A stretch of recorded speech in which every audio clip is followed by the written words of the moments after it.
What's going on, y'all? Welcome back to Kid Taj, and today I'm going to be revealing my Western Conference All-Star starters with honorable mentions with the highlights like I did yesterday. I did the Eastern Conference starters yesterday. If you haven't seen it yet, please do not hesitate to check that out.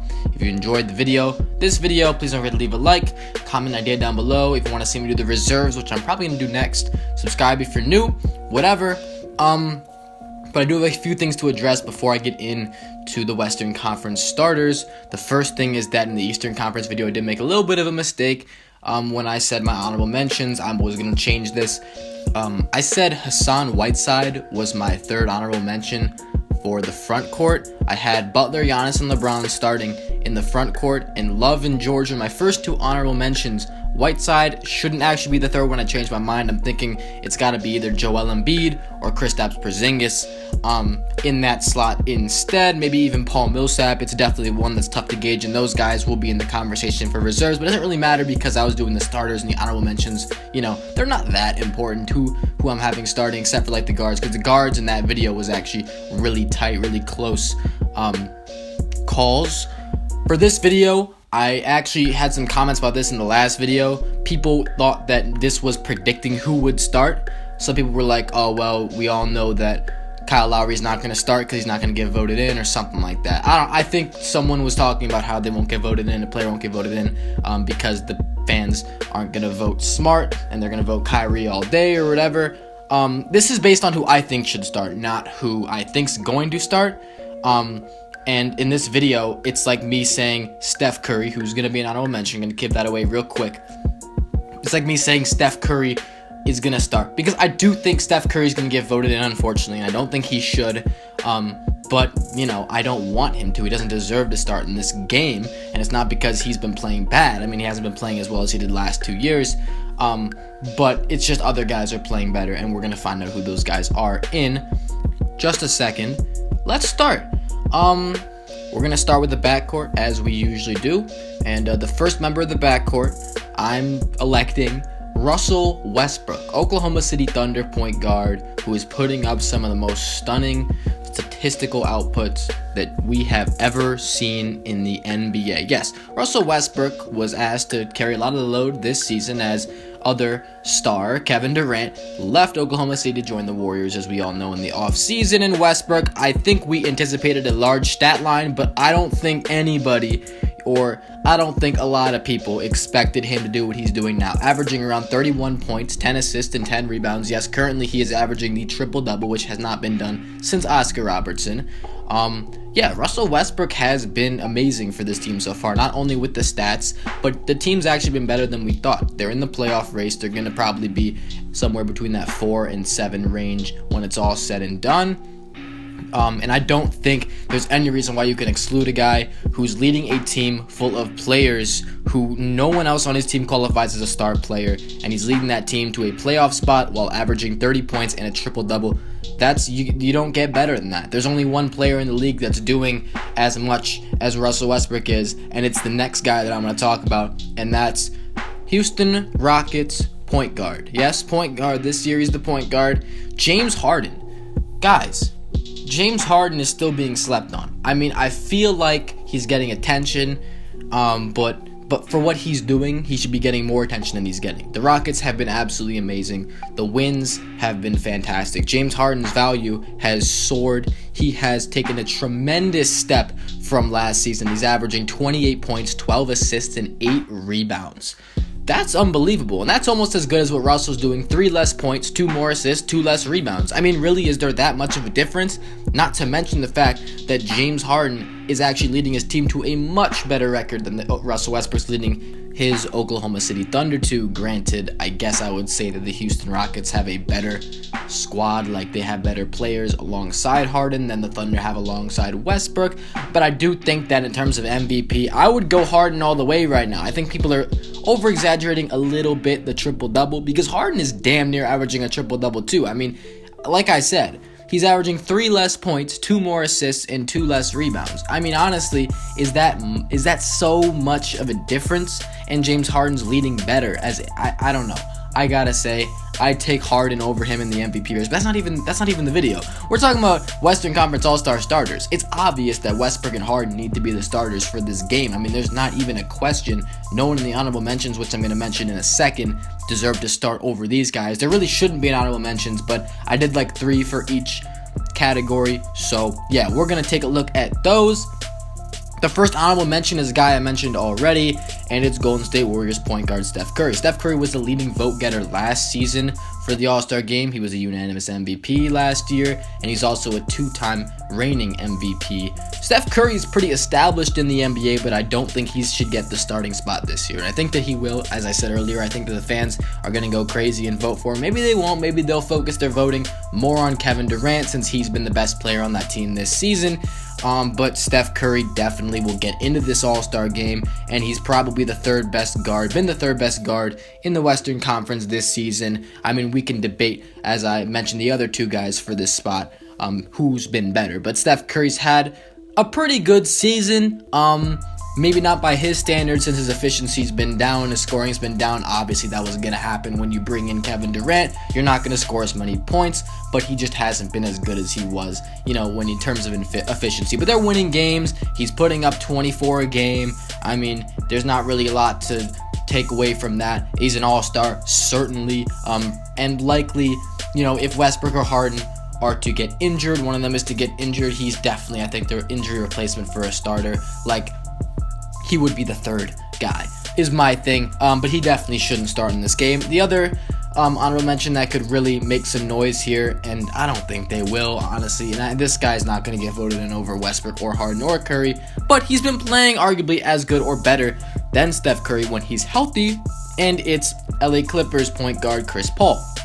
CP3 has had himself a pretty nice season despite numbers not being exactly, what they have been, but he's done a great job leading and not really focusing on those. He's been extremely efficient. They've been so much better when he's on the court leading that team. He makes everybody around him better, but he's been injured, and due to that, the Clippers have fallen from where they were in that 2nd seed, 3rd seed area down to the 6th, 7th seed area, which honestly isn't going to hurt them that much due to the fact that, that 8th seed team, the Kings, I think they're the 8th seed right now, are so far below the Clippers.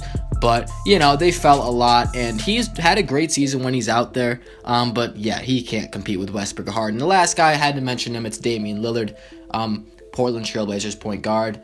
He's done work this year. His scoring averages are at a career high, but, they haven't won a lot of games. There's flaws with all these 3 picks. Damian Lillard, they need to win more games. CJ McCollum and him have been really good scoring the basketball. Defense has been the complete opposite. But I think that, out of the guards in the Western Conference, they don't run all that deep when you think about all-stars. I mean, honestly, who else are you going to pick for a list like this? I don't know. I mean, Klay Thompson is another name that comes to mind. Maybe you throw Klay Thompson instead of Lillard. Just because I know Lillard's had a great season statistically, but the Blazers need to pick things up. But yeah, I shout out Klay Thompson because he's going to make the All-Star game, I think. But, that's the honorable mentions for the guards. Let's move on to the front court players. We're going to start with Golden State Warriors small forward Kevin Durant, averaging 26 points, 9 rebounds, 5 assists, and he's shooting 54% from the field. Lights out this season for Kevin Durant. Granted, he's probably taking a lot better shots than he was in previous years in Oklahoma City alongside Russell Westbrook. Kevin Durant has been by far the best Warrior this season. He's been great on both sides of the ball. He's probably had the best defensive year of his career this season. Kevin Durant's done his thing. I mean, he's stuffing the stat sheet in basically all categories. He's been extremely efficient. He's leading the Warriors to the best record in the NBA.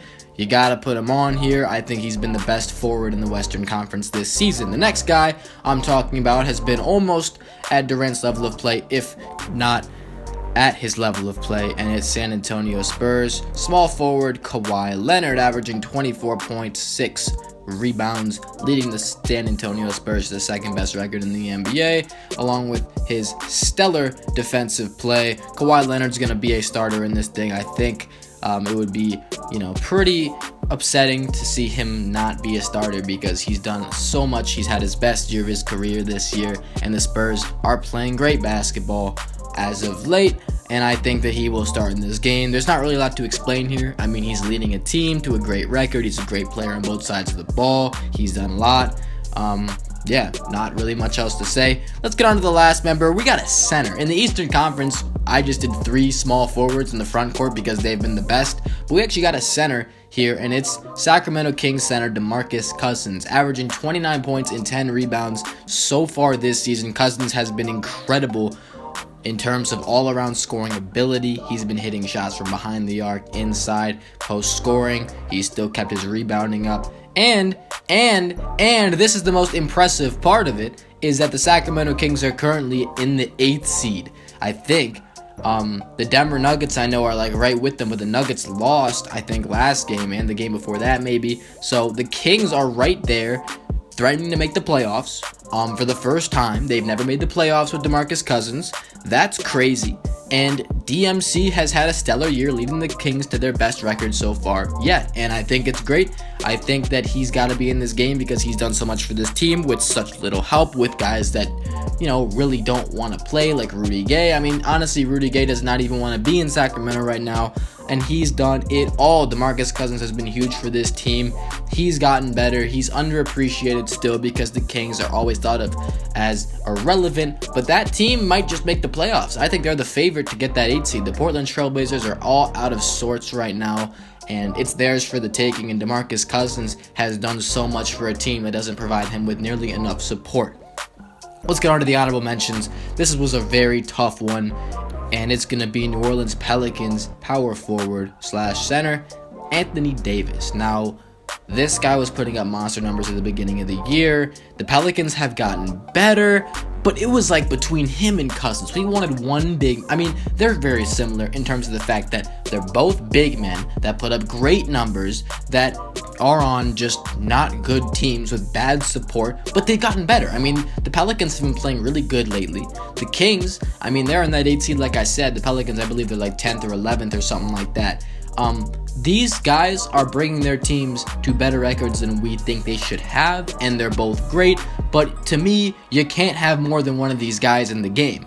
Durant and Leonard have to be there because they're leading their teams to the 2 best records in the NBA, and they're the superstar players that are winning games. And I know that it's, unfair maybe because Cousins and Davis don't have that type of help, but you gotta reward those guys because they've been doing so much, and they're the upper echelon of the NBA while Cousins and Davis are trying to fight into that, playoff race. Anthony Davis and DeMarcus Cousins are so close, but right now I'm going with DeMarcus Cousins, just at least for this season so far. Anthony Davis is not far behind. It's so tough to cut him out of this starting lineup, but I do think that he's going to be like the most obvious reserve, probably for me at least, on that all-star roster.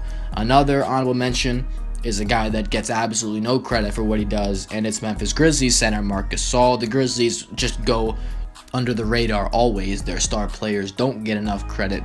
Marc Gasol is a true star in the NBA, and I don't hear a lot of people talking about him, but he's done so much for this team, keeping them in the playoff race. They're still there. The Western Conference is really good, at least the top 7 are, and they're right there with everybody else. The Memphis Grizzlies are being led by Marc Gasol. When Mike Conley went out with that injury, Marc Gasol was even better to help this team still win games, maintain their spot in the playoffs, and stay as a 4 to 5 seed team. I mean, it's fantastic, and it's really in most part because of him. Now, the last honorable mention is a guy that I don't know if he's getting enough credit either, but he probably should be. And it's weird because it's another one of these teams that doesn't get enough credit. It's Utah Jazz small forward Gordon Hayward.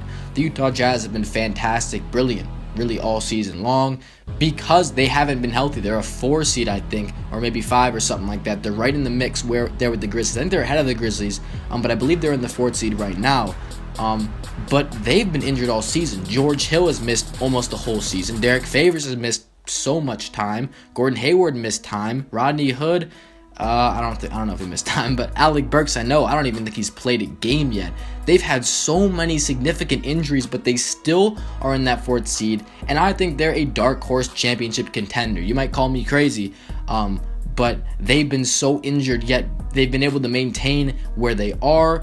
They have the best defense in the NBA. They have a lockdown defensive rim protecting center in Rudy Gobert, who should probably get some consideration as well for this spot because he's been so underrated and so good, especially on that defensive end this season. But I'm going with Gordon Hayward because he's the leader of that team. He's just so great in so many areas. He defends, he scores at a high clip, rebounds, moves the ball around. He's a good playmaker. Rudy Gobert's a great rim protector, and he's a guy that can really pack the paint, and he stops guys at the rim, and he's anchoring the #1 defense in the NBA, and he's a legit defensive player of the year candidate. And I think that he's probably the fourth guy. If I had to add another honorable mention, it'd probably be him in this front court. Maybe Draymond Green as well. They've both been great on the defensive end. But this Jazz team has been kept alive by Gordon Hayward. I mean, he's really the guy there doing everything for this team, and they've had these injuries, and they're still staying with a great record and a great spot in the Western Conference. I mean, they have a really deep team. I mean, when these guys are healthy, their bench is absolutely fantastic. They have Exum, Joe Johnson, Alec Burks, Raul Neto, Boris Diaw, Joe Ingles, I could go on. I mean, they have a great second unit.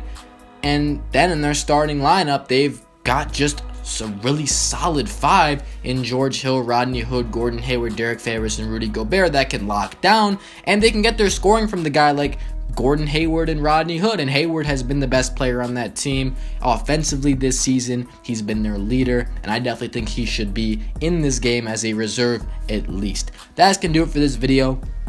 I hope you guys enjoyed. If you haven't seen the Eastern Conference one, I did it yesterday. Please don't forget to check it out. In this video, don't forget to leave a like, comment idea down below. Comment what you think the All-Star starters should be for the Western Conference. Do you think that Davis should be instead of Cousins? Do you think that Davis and Cousins should be in there? Do you think Davis and Cousins both shouldn't be in there? What do you think? Let me know down below. And yeah, subscribe if you're new. I'm out. Thanks for watching, y'all. Peace.